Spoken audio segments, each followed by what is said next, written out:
ഇളം മഞ്ഞിൻ കുളിരുമായൊരു ഇത് കേൾക്കുമ്പോൾ തന്നെ നമ്മുടെ മനസ്സിലൊരു ഈ പാട്ടുകളുടെ ഒരു പ്രത്യേകത എന്ന് വെച്ച് കഴിഞ്ഞാൽ ഭയങ്കര അടിപൊളി പാട്ടുകളാണ്. അടിപൊളി പാട്ടുകളിൽ സന്തോഷമുണ്ടെന്നാണ് ആൾക്കാരുടെ ധാരണയും നമ്മുടെ ഒരു വിഷയം. പക്ഷെ അടിപൊളിയെക്കാളും പലപ്പോഴും നമുക്ക് സന്തോഷമുള്ളത് ഒരു സമാധാന പാട്ടിലാണ്. ശ്രദ്ധിച്ചിട്ടുണ്ടോ? അത് നമ്മളെ 50 കൊണ്ട് പറയുന്നതെന്ന് പറയും ഇപ്പൊ പിള്ളേർ കേട്ടിട്ട് നമ്മളെ ചീത്ത വിളിക്കുന്ന കർത്താവ് ഭവനം പണിയാതെ വന്നാൽ നിഷ്ഫലമാകും പ്രയത്നമെല്ലാം. ഞാനൊരു 10,000-ഓളം പാട്ട് എഴുതിയ ഒരാളാണ്. സിനിമ സ്വാധീനിക്കും, പാട്ടുകൾ സ്വാധീനിക്കും, കലാസൃഷ്ടികൾ സ്വാധീനിക്കും, മീഡിയ സ്വാധീനിക്കും. ഈ കുഞ്ഞുങ്ങൾക്ക് നന്മ കാണാൻ ഒരു മേഖലയിൽ ഒന്നുമില്ല. പിന്നെ ഇവർ നന്നാവണം ആരോടായി പറയണ്ടേ? ചത്തവനെ പിന്നെ കൊല്ലണം, ചത്തനെ പിന്നെ കൊല്ലണം. ഉത്തരത്തിലിരിക്കുന്ന വടി നിന്റെ മകനെ മോശമാക്കും. പിന്നെ അതുകൊണ്ട് പ്രായമാകുമ്പോൾ നാട്ടുകാർ കയറുന്ന ഇറങ്ങും. ശിക്ഷണവും ഉപദ്രവവും രണ്ടാന്ന് മനസ്സിലാക്കാനുള്ള കഴിവില്ല. കൊച്ചുങ്ങൾ അവരുടെ പ്രായത്തിന് വേണ്ട സാധനം കാണണം. നമസ്കാരം, എല്ലാവർക്കും ജിൽസ് കിച്ചണിലേക്ക് സ്വാഗതം. ലോകത്തെവിടെയാണെങ്കിലും മലയാളി ഫാമിലികൾ അനുഭവിക്കുന്ന ഏറ്റവും വലിയ ബുദ്ധിമുട്ടുകളിലൊന്നാണ് മീഡിയയ്ക്ക് അടിമയായി തീരുക. സോഷ്യൽ മീഡിയയ്ക്കും അതേപോലെ തന്നെ ഏത് ടൈപ്പായിട്ടുള്ള സ്മാർട്ട് ഫോണിൽ നമ്മൾ അടിമയാണ്. അത് കുട്ടികളെന്നില്ല, പേരൻസ് എന്നില്ല, ഗ്രാൻഡ് പേരൻസ് എന്നില്ല, യാതൊരു വ്യത്യാസവുമില്ല. ഈവൻ 2 വയസ്സുള്ള കുട്ടികൾ പോലും ഇത് അടിമയാണ്. ഒരു പക്ഷേ ഈ സോഷ്യൽ മീഡിയയും അതേപോലെയുള്ള ഏത് മീഡിയയിലും നമുക്ക് വളരെ ഉപകാരപ്രദമായിട്ട് നമുക്ക് ഉപയോഗിക്കാൻ സാധിക്കും. പക്ഷേ നമ്മൾ പലപ്പോഴും അതിനടിമയായി അതിൻ്റെ ദോഷവശങ്ങളാണ് നമ്മളെപ്പോഴും ഉപയോഗിക്കുന്നത്. അതിൽ നിന്നും മാറി ഇതെങ്ങനെ നമുക്ക് ഉപകാരപ്രദത്തിൽ ഉപയോഗിക്കാം, അതല്ലെങ്കിൽ ഇതെങ്ങനെ നമുക്ക് ദോഷകരമല്ലാതാക്കി തീർക്കാം എന്നതിനെക്കുറിച്ച് വളരെയധികം സ്റ്റഡി ചെയ്തിട്ടുള്ള ഒരാളാണ് നമ്മുടെ ഉള്ള ലിസി ചേച്ചി. ചേച്ചി നമസ്കാരമുണ്ട്. നമസ്കാരം. Thank you. എന്നാണ് വിശേഷമൊക്കെ? സുഖമായിട്ടിരിക്കുന്നു, സന്തോഷമായിരിക്കുന്നു. ഓസ്ട്രേലിയ ആദ്യമായിട്ട് വരുന്നതാണോ അതോ? അല്ല, ഓസ്ട്രേലിയയിലെ ഞാനൊരു 11 വർഷം മുമ്പ് വന്നിട്ടുണ്ട്. നാട്ടിൽ പാലായിലാണ് ജനിച്ചത്. നമ്മളൊക്കെ നീലൂരാണ്. പിന്നെ പഠിച്ചത് അൽഫോൻസ കോളേജാണ്. നീലൂരാണ്. മറ്റേ വടംവലിയുടെയൊക്കെയുള്ള സ്ഥലമല്ലേ? അല്ലേ? വടംവലിയാണ് ഏറ്റവും പേര് കേട്ട ഒരു. അതെ, നീലൂരിന്റെ പേര് വന്നതല്ലേ. അതായത് നമ്മളൊരു ഗ്രാമത്തിൽ ജനിച്ച് വളർന്നു. പിന്നീട് ഒരു 18 വർഷമായിട്ട് ഇപ്പൊ ദുബായ് ജോലി. സിനിമ എടുത്തെന്നൊക്കെ കേട്ടെ. അതെ, അതൊരു വലിയ ചരിത്രമാണ്. അതൊരു ചരിത്രം. അതായത് നമ്മളെ മീഡിയ ഞങ്ങളുടെ വർക്ക് സി ന്യൂസ് ലൈവ് എന്ന് പറഞ്ഞ ഒരു ചാനൽ പോർട്ടലുണ്ട്. English, Malayalam plus social media എല്ലാം ഉപയോഗിക്കുന്നതാണ്. അതിൻ്റെ വർക്ക് തുടങ്ങാൻ തന്നെ കാരണം ശരിക്കും പറഞ്ഞു കഴിഞ്ഞാൽ മാധ്യമങ്ങൾ ഇപ്പോൾ പണ്ട് പറഞ്ഞു കേട്ടിട്ടുള്ളത് പട്ടിയെ പേപ്പട്ടിയാക്കാനും പേപ്പട്ടിയെ വീണ്ടും പട്ടിയാക്കാനും അതിനെ പിന്നെ പൂച്ചയാക്കാനും ഒക്കെ പറ്റുന്ന രീതിയിൽ, അതായത് അവനവന് പണം ഉണ്ടാക്കണം എന്ന് കരുതിയിട്ട് മാധ്യമങ്ങൾ പല ഗഡ്ഡിങ്ങോടും കൂടി പല സാധനം ഇടും. എന്നാൽ സത്യസന്ധമായ മാധ്യമ വേല ചെയ്യുന്നവർ വേറെയുണ്ട്, അവരെയൊന്നും ഉദ്ദേശിച്ചല്ല ഞാനീ പറയണേ. പക്ഷേ എന്നാൽ ഈ ഹെഡിങ് കൊണ്ട് ഒരു കുറച്ച് പേര് വരും എന്ന് ഉറപ്പിച്ചിട്ട് ആ ഹെഡിനെ ഇങ്ങനെ വളച്ചൊടിച്ച് യാതൊരു ധാർമ്മികത ഇല്ലാതെ ഇടുകയും, അതായത് തിന്മ ആഘോഷിക്കപ്പെടുന്നു, അതിനെ ബിസിനസ് ആക്കി മാറ്റുന്നു, അതിൽ നിന്ന് പണം ഉണ്ടാക്കുന്നു. അത് ഒരു ശാശ്വതമല്ല. നമ്മളിപ്പം ഹാഷായിട്ട് പറഞ്ഞാലും മറ്റുള്ളവരുടെ രക്തം ഊറ്റി കുടിച്ച് ജീവിക്കുന്ന ഒരുപാട് ആൾക്കാരെ അത് സഹിക്കാൻ നമുക്ക് സാധാരണക്കാരന് പറ്റുന്നില്ല. കാരണം വെച്ചാൽ ഒരു വീട്ടിലൊരു പ്രശ്നമുണ്ടായി, അവർ തമ്മിൽ തീർക്കട്ടെ. അതിൻ്റെ ഇടയ്ക്ക് വന്ന് കയറി ഇപ്പോൾ ഭാര്യ സെലിബ്രിറ്റി ആകട്ടെ ആരാകട്ടെ, അവരുടെ ജീവിതത്തിൻ്റെ അകത്ത് കയറി അതിനെ വ്യാഖ്യാനിച്ച് ഒന്നും രണ്ടെന്ന് പറയേണ്ടതിന് പകരം 100 കൊണ്ട് എത്തിക്കും.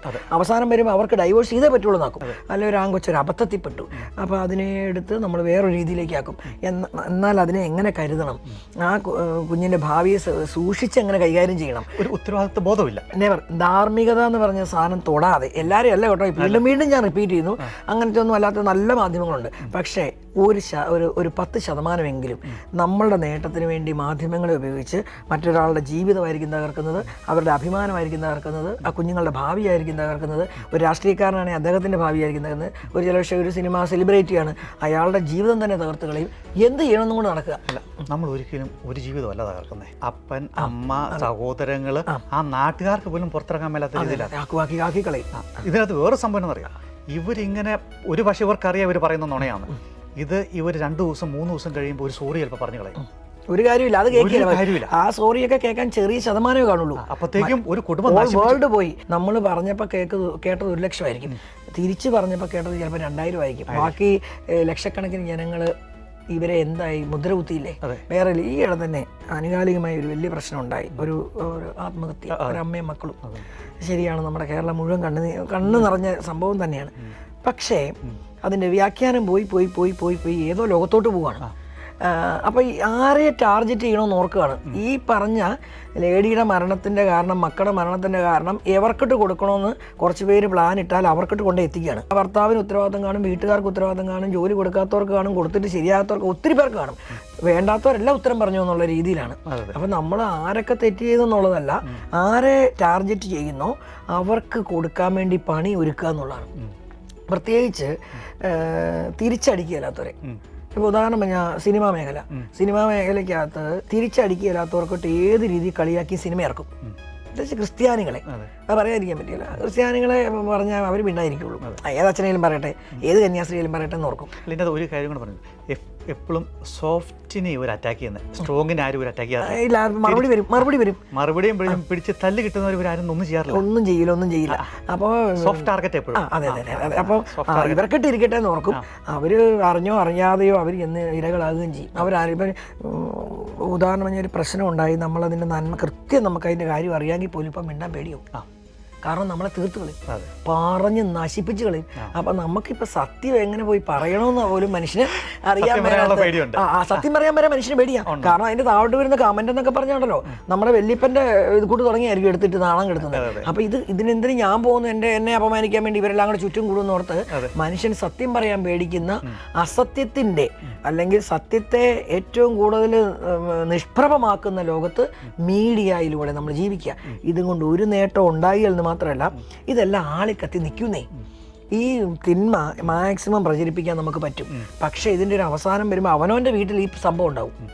ഈയിടെയൊക്കെ കാണുന്ന പ്രശ്നങ്ങൾ, ചില അമ്മയെ കൊല്ലുന്ന മക്കളെയും, മക്കളെ കൊല്ലുന്ന അമ്മയും, അനിയനെ കൊല്ലുന്ന ചേട്ടനെയും ഒക്കെ നമ്മൾ കാണുകയാണ്. അപ്പം ഇതിനകത്ത് ഉത്തരവാദിത്വമില്ലായ്മയാണ് ഏറ്റവും വലിയ ഒരു ഫാക്റ്റ് ഇതിനകത്ത്. കാരണം ഈ മീഡിയ ചെയ്യുന്ന ആൾക്കൊരു ഉത്തരവാദിത്വം വേണം. അതല്ലാതെ അവരെന്തും ചെയ്യുക, അവർ റീച്ചിന് വേണ്ടിയാണ് ഇതെല്ലാം ചെയ്യുന്ന ആൾക്കാർ. പൈസ ഉണ്ടാക്കണം, റീച്ചിന് വേണ്ടി അവർ എക്സ്പെൻസ് പറ്റിയ പല കാരണങ്ങൾ കാണും. പക്ഷേ ഒരു സാമൂഹിക ഉത്തരവാദിത്വമോ ഒരു വ്യക്തിപരമായിട്ടുള്ള ഉത്തരവാദിത്വം, ഫാമിലി ഉത്തരവാദിത്വം, ഒരു കേരളം എന്ന സമൂഹത്തോട് ഒരു സ്നേഹമില്ലാത്തവരാണ്. കേരളത്തെ മുഴുവൻ നശിപ്പിച്ച് അതിന് ഏറ്റവും വലിയ തെളിവാണ് നമ്മുടെ നാട്ടിൽ ഇപ്പോൾ ഒരു പ്രശ്നം വന്നു. നമ്മുടെ വീട്ടിൽ എല്ലാവർക്കും പ്രശ്നമില്ലേ? നമ്മൾ എത്ര പേര് മൈക്കെടുത്ത് പുറത്തുനിന്ന് പറയുന്നുണ്ട്. അങ്ങനെയാണെങ്കിൽ സ്വന്തം നാട്ടിലെ ഒരു പ്രശ്നം അത് ആഗോളവൽക്കരിച്ച് നാണം കെടുന്നതാണെങ്കിൽ അതിനെ എങ്ങനെ നാണം കെടുത്താൽ നമ്മുടെ നാടിനെയും നമ്മുടെ രാജ്യത്തിനെയും നാണം കെടുത്താതെ അതിനെ സോൾവ് ചെയ്യാന്നാണ് മീഡിയ വരെ ഉദ്ദേശിക്കേണ്ടത്. എന്ന് പറഞ്ഞ് മീഡിയ സത്യം പറയരുന്നല്ല, നമ്മുടെ നാടിനെ അപമാനിക്കുന്നതിനോ നമ്മുടെ സമുദായത്തെ അപമാനിക്കുന്നതിനോ നമ്മുടെ സമൂഹത്തെ അപമാനിക്കുന്നതിനോ ഒരു ഇല്ലാത്ത മീഡിയ പ്രവർത്തനം ചെയ്യുന്നുണ്ടെങ്കിൽ അത് നന്മ ഓർത്തിട്ടൊന്നുമല്ല. അതേസമയത്ത് തെറ്റിതിരുത്തേണ്ട മീഡിയയുടെ തെറ്റിതിരുത്തേണ്ട തൂണാണ് മീഡിയ. പക്ഷെ അത് സത്യം അറിഞ്ഞിട്ട് അല്ലെങ്കിൽ ആവറേജെങ്കിലും പഠിച്ചിട്ട് അല്ലെങ്കിൽ ഇവൻ കൊന്നു എന്നങ്ങ് പറയാണ്. 1000 പേര് കൊന്നു എന്ന് പറയുമ്പോൾ അവൻ കൊലയാളിയായി കഴിഞ്ഞു. പിന്നെ കുറച്ച് ദിവസം കഴിയുമ്പോൾ അറിയുന്നു ഇവനൊന്നും അല്ല, അവനെ പോലെ ഇരുന്ന് ഒരുത്തനാണ്. ഇതൊരു രീതിയിൽ മീഡിയ കൊണ്ടുള്ളൊരു ദോഷമാണ് ഇപ്പോൾ ചേച്ചി സംസാരിച്ചത്. അതേപോലെ തന്നെ മറ്റൊരു ദോഷമുണ്ട് മീഡിയ കൊണ്ട്. മീഡിയ അല്ലെങ്കിൽ സോഷ്യൽ മീഡിയ കൊണ്ട് അല്ലെങ്കിൽ സ്മാർട്ട് ഫോൺ കൊണ്ടൊക്കെ 2-3 വയസ്സുള്ള പിള്ളേർ ഇപ്പോൾ നടക്കുന്ന ഫുൾ ടൈം ഫോൺ പിടിച്ചോണ്ട്. അവർ ഭാവിയിലേക്ക് അവർക്ക് വരുന്ന ദോഷം ഫിസിക്കലായിട്ടും മെൻ്റലായിട്ടും വരുന്നൊരു ദോഷം, അതേക്കുറിച്ച് ചേച്ചി എന്താ? അയ്യോ, അത് ഭീകരമായിട്ടാണ് തോന്നുന്നത്. അത് കൊച്ചുങ്ങൾ ഉപയോഗിച്ചോട്ടെ, പക്ഷേ ഈ 2 വയസ്സുള്ള കുഞ്ഞിൻ്റെ കയ്യിലോട്ട് ഇത്രയും ഫ്രീക്വൻസിയുള്ള ഈ സാധനം കയ്യിലോട്ട് കൊടുക്കുമ്പം ഇതിൻ്റെ അകത്തുനിന്ന് വരുന്ന അനാരോഗ്യപരമായ സർവ്വ സംവിധാനമാണ്. ഈ കുഞ്ഞ് കണ്ണിനൊക്കെ കപ്പാസിറ്റി ഇല്ല ഇത് താങ്ങാൻ.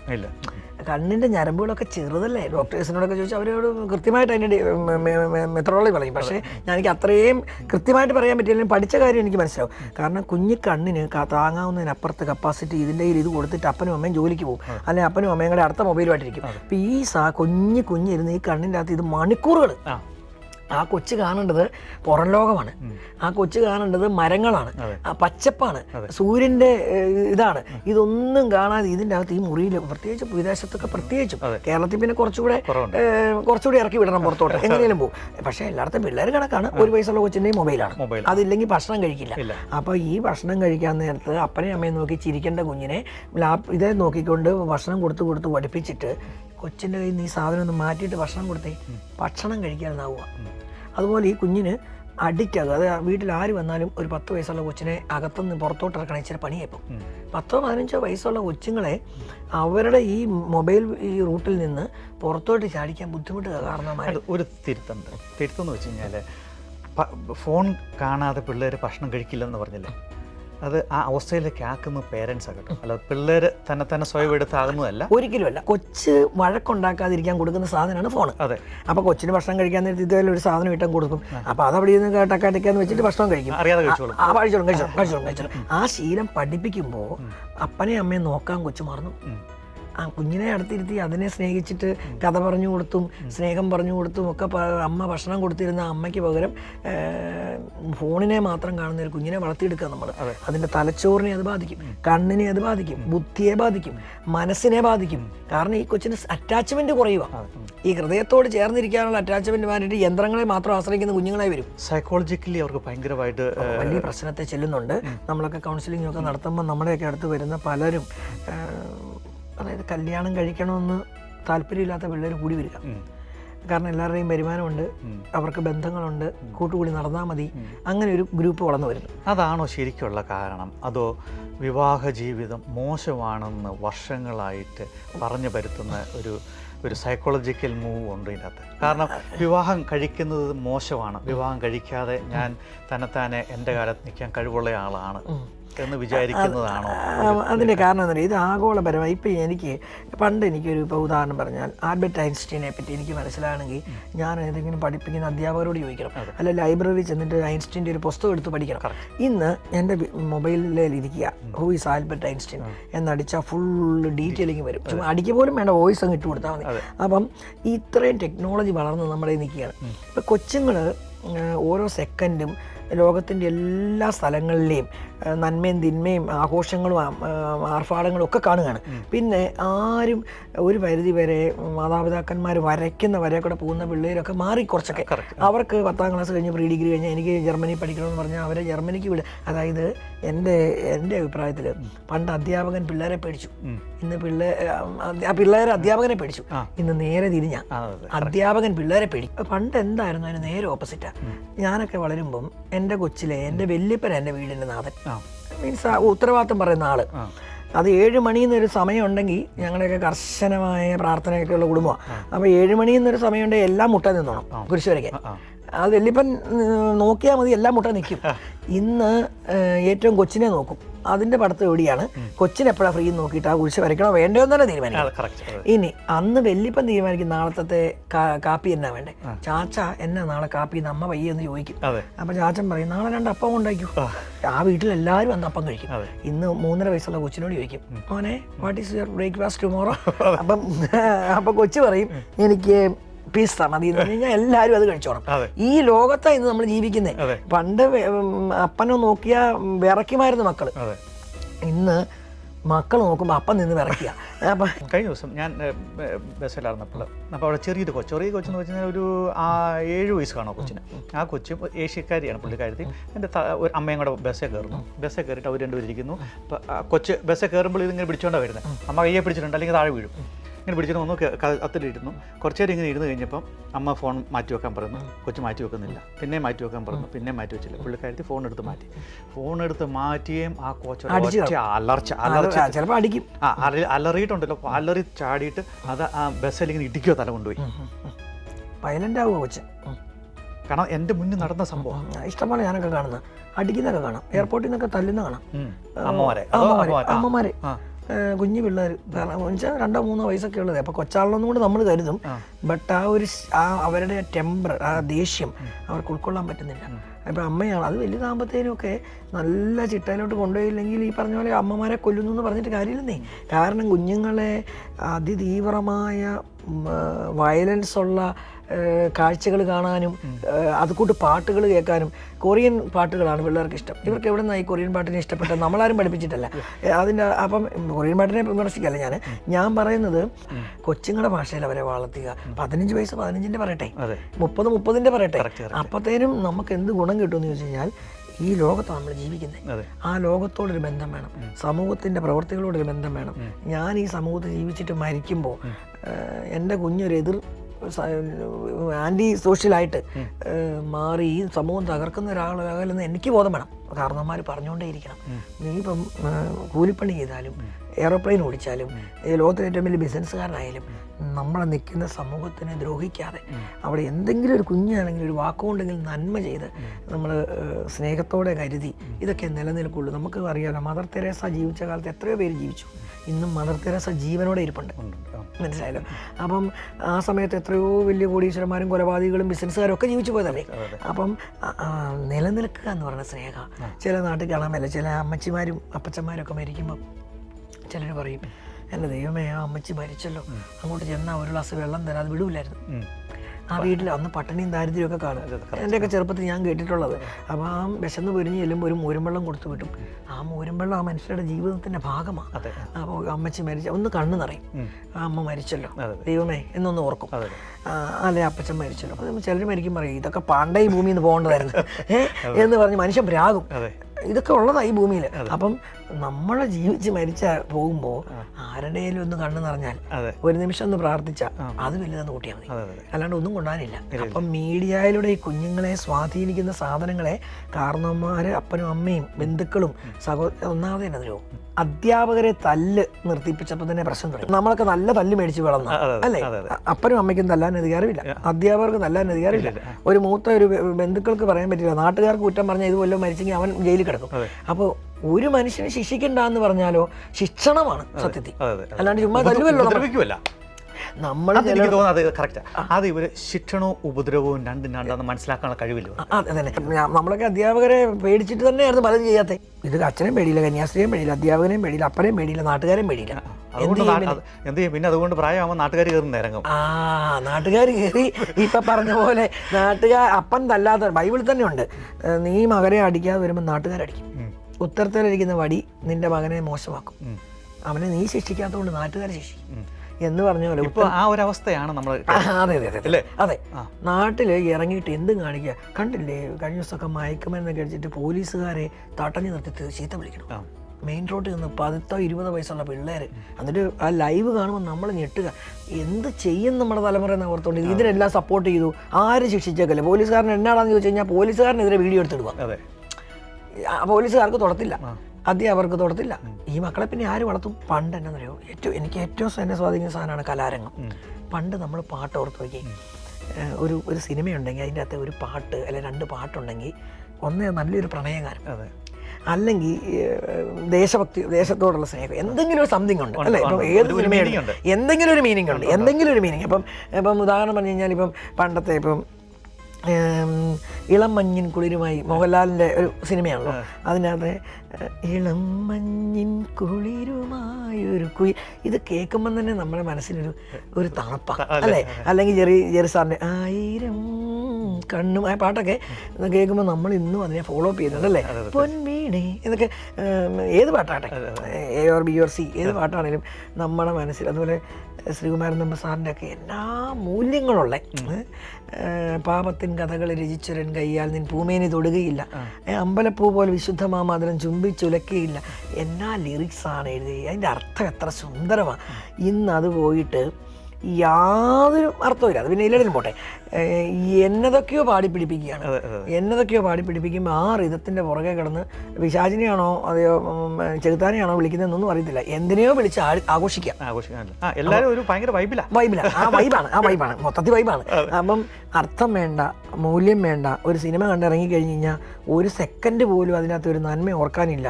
കൊലപാതകം, അടി, വെട്ട, കുത്ത്. പണ്ട് നായകനെ വില്ലനാ കൊലപാതകി, നായകൻ അവനെ നശിപ്പിക്കാൻ നിൽക്കുക അല്ലേ. അതായത് നായകൻ നല്ലവനാ, അവനാ നായകൻ എന്നെങ്കിലും നമുക്ക് തിരിച്ചറിയാം. ഇന്ന് നായകനാണ് വില്ലനാകുന്നത്. എന്നിട്ട് ഈ നായകനെ മഹത്വവൽക്കരിക്കുക. ഇത് കണ്ടാ കൊച്ചു വളരുന്നത്. അപ്പൊ ഇവന്റെ മനസ്സിലേക്ക് ഈ കലാരംഗം ഇട്ട് കൊടുക്കുന്ന ചിന്ത തന്നെയാണ് ഈ കുഞ്ഞിന്റെ 10 പേരെ ഒരുപോലെ കൊല്ലുന്നവനാണ് നായകൻ. ചത്തവനെ പിന്നെ കൊല്ലണം, പിന്നെ കൊല്ലണം. അതിന്റെയൊക്കെ സൈക്കോളജി എന്ന് പറഞ്ഞാൽ സൈക്കമല്ലാതെ അപ്പുറത്തുള്ള സൈക്കോളജിക്കൽ എഫക്റ്റ് ആണ്. അത് ഈ കുഞ്ഞുങ്ങളുടെ തലച്ചോറിലോട്ട് എല്ലാവരും പറയും സിനിമ സ്വാധീനിക്കുകയല്ല, പാട്ട് സ്വാധീനിക്കുകയല്ല. നമ്മളെയൊക്കെ സ്വാധീനിച്ചിട്ടുണ്ട്. നല്ല സിനിമ. ഇപ്പോൾ ഉദാഹരണം ആകാശദൂത് കണ്ടിട്ട് ഇറങ്ങുമ്പോൾ ഒരു മാസത്തേന് ചങ്കിനൊരു വേദനയാണ്. എന്നാ ആ മക്കളെ ഉപേക്ഷിക്കുന്ന അമ്മയുടെ വേദന, ഓർക്കാപ്പുറത്ത് മരിച്ചു പോകുന്ന അപ്പൻ, നമ്മുടെ തല മുഴുവൻ ആ കുഞ്ഞുങ്ങൾ കൂടപ്പറപ്പുകൾ അകലുമ്പത്തെ വേദന, ഇതെല്ലാം നിൽക്കുന്നില്ലേ. ഇത് മനുഷ്യനെ സ്വാധീനിച്ചിരിക്കും. സിനിമ സ്വാധീനിക്കും, പാട്ടുകൾ സ്വാധീനിക്കും, കലാസൃഷ്ടികൾ സ്വാധീനിക്കും, മീഡിയ സ്വാധീനിക്കും. ഈ കുഞ്ഞുങ്ങൾക്ക് നന്മ കാണാൻ ഒരു മേഖലയിൽ ഒന്നുമില്ല. പിന്നെ ഇവർ നന്നാവണം ആരോടായി പറയണ്ടേ? മലയാളത്തിൽ ഒരു പടം പോലും ഇപ്പോൾ ഇല്ല ഫാമിലിയോട് കൂടിയിരുന്ന് കാണാൻ പറ്റുന്നു. ഞങ്ങളുടെ സ്വർഗമുണ്ട്. സ്വർഗം ഞാൻ സംഭവിച്ചു. അതല്ലെങ്കിൽ സാധാരണ ഒരു മൂവിയെ ഒരു കാരണവശാലും ഫാമിലി ആയിട്ടിരുന്ന് കാണാൻ പറ്റില്ല. പണ്ട് നമ്മൾ ഹിന്ദി മൂവിയും തമിഴ് മൂവിയും കാണില്ല. എന്താ പറയുന്നത്, അടിയും വെട്ടും കാണാൻ ഓവർ സെക്ഷൽ സൈഡും എല്ലാം ഉണ്ട്, കാണാൻ പറ്റിയത്. ഇപ്പൊ അതിനേക്കാളും മോശമാണ് പല മലയാള മൂവീസ്. ഉറപ്പായിട്ടും ഈ മലയാള മൂവീസ് ഒന്നും കാണാൻ പറ്റില്ലാത്തൊരവസ്ഥ. അത് മാറ്റം വരാൻ സാധ്യതയുണ്ട്. കാരണം അതിനൊക്കെ മാറ്റം വരാൻ സാധ്യതയുണ്ട്. കാരണം ഇതൊന്നും അധികം നാള്, അതായത് ആളി കത്തുന്ന തീ കെടും, അത് കത്തിക്കെടാൻ വേണ്ടിയാ എന്ന് പറഞ്ഞ പോലെ വയലൻസ് തന്നെ കുറച്ചേറെ പ്രാവശ്യം കണ്ടു കഴിയുമ്പോൾ നമുക്ക് തന്നെ വയലൻസിനെ മതിയാവും. അത് ശരിയാ. പിന്നെ നമ്മൾ എങ്ങോട്ട് വരും? നേരെ, അതായത് എന്നും ബർഗർ കഴിക്കുമ്പോൾ ഇച്ചിരി പഴങ്കഞ്ഞി കിട്ടിയാൽ കൊള്ളാൻ തോന്നും എന്ന് പറഞ്ഞ പോലെ പുറകോട്ട് നേരെ തിരിച്ചു വരും. സ്നേഹത്തെയും നല്ല ഭാഷയും ഒക്കെ. അതുകൊണ്ടാണ് CN ഗ്ലോബൽ എന്ന് പറഞ്ഞ ഒരു സംവിധാനം തന്നെ ഞങ്ങൾ ചെയ്തു. CN ഗ്ലോബലിന്റെ ലക്ഷ്യം നല്ല സിനിമ കാണുന്നതാണ്. അതായത് കഥ നല്ലതായിരിക്കുക. അതിൻ്റെ ആദ്യത്തെ കഥ നമ്മളെ സംബന്ധിച്ച് കുറവുകളൊക്കെ ഉണ്ട്, എങ്കിലും സാധാരണക്കാർ നമ്മളെ സപ്പോർട്ട് ചെയ്തു. എങ്കിലും രണ്ടാമതൊരു സംഭവം വരുമ്പോൾ ആ കുറവുകൾ നികത്തി നമ്മൾ ചെയ്യും. അപ്പം നമുക്ക് നല്ല മൂല്യങ്ങളുള്ള, കുടുംബം ഒന്നിച്ച് കണ്ടാൽ എന്തെങ്കിലും മനസ്സിലൊന്ന് ഓർത്തിരിക്കാൻ പറ്റുന്ന നല്ല പാട്ടുകളുള്ള, നമ്മുടെ ഫീൽഡ് പാട്ടായതുകൊണ്ട് ഞാനൊരു 10,000-ഓളം പാട്ട് എഴുതിയ ഒരാളാണ്. 1000 പാട്ട് എഴുതിയിട്ടുണ്ട്. എഴുതിയ ട്യൂൺ ചെയ്യുകയും കൂടെ ആയിട്ട്. അപ്പോൾ ആ മ്യൂസിക് ഏറ്റവും ഇഷ്ടമുള്ള ഒരു പാട്ട് പാടി. എനിക്ക് വേറെ ക്വസ്റ്റ്യൻ ചോദിക്കാനുണ്ട്, അതുകൊണ്ടാണ്. ഏത് സിനിമ?